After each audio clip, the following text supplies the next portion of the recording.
Welcome back to Mastering Physics. This video is going to be all about cooling curves. And we see in front of us a very simple cooling curve with temperature on our y-axis and time on our x-axis. However, that time could quite easily be something like energy transferred in joules if needed.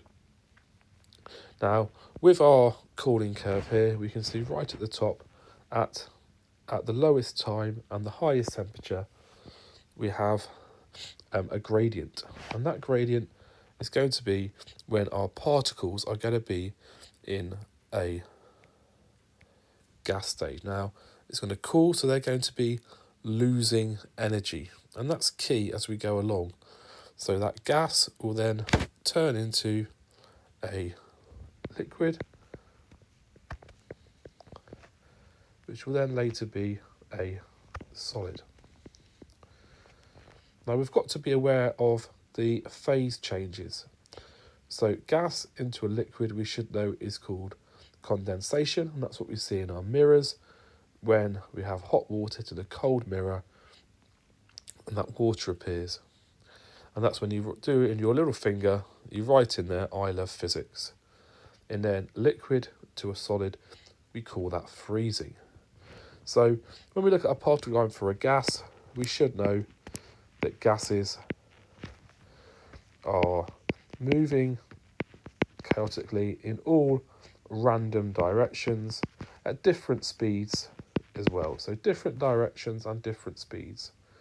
Our liquid particle diagram, it's not quite a solid when they're arranged in a fixed position, they're vibrating, but liquids are free to move around one another. Remember, liquids and solids, if we have a solid vibrating in a fixed position, both liquids and solids, we cannot compress.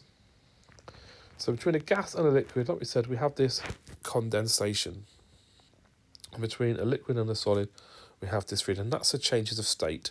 If you wanted to work out the energy of this phase just here, then, or this phase just here, or this phase just here, we will need to know the specific heat capacity of what it is.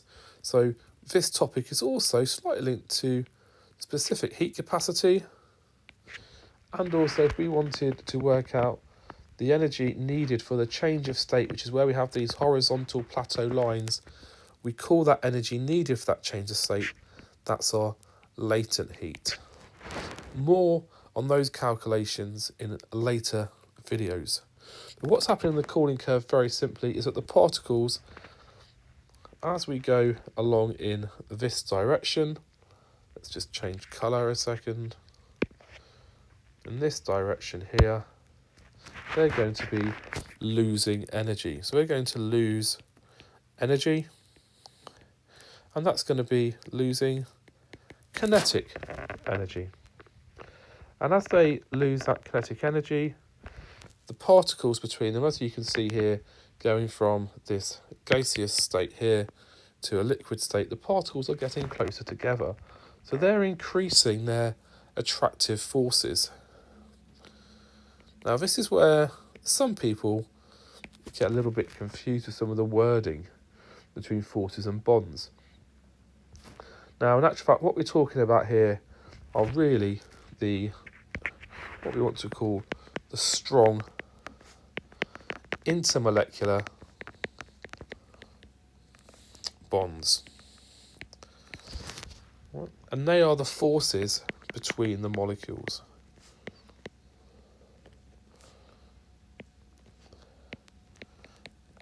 They are not the bonds between the molecules themselves. So if this cooling curve was for water and we had steam, we had water vapour, and that condensed into liquid water, the actual bonds, the hydrogen and the oxygen bonds in the water molecule will not be affected by the change of state. All what's happening is the particles are getting closer together. So as they're getting closer together, the potential energy is going to decrease. So they're going to lose their kinetic energy. They're going to increase their attractive forces. That's going to increase. And as they're getting closer together, they are going to be losing their potential energy. So overall, their internal energy is going to be decreasing. So why do we have this plateau? This is a question lots of people ask here. And that low plateau, that horizontal line, is all about the change of state. So these are demonstrating the change of state. Now on a cooling curve, this gas is going to be losing energy to the surroundings. And during that change of state, due to this increase of attractive forces, we've got these forces that are going to get closer together, these intermolecular bonds, and as they get closer together, they're going to start to reform. So these bonds are going to start to reform. And reforming bonds is an exothermic reaction. That means energy is going to be given out. So what we've got here, we've got our whole substance, which is losing energy. And suddenly, we've got the bonds inside and the forces inside them giving energy out. And so the whole substance losing energy, and inside it the molecules giving energy out, and they cancel each other out, which is why we see this horizontal line. There's no change in temperature. So during the change of state, there is no change in temperature. And this is a cooling curve. I hope that helps explain what's going on. If you have any questions, please leave a comment. Good luck.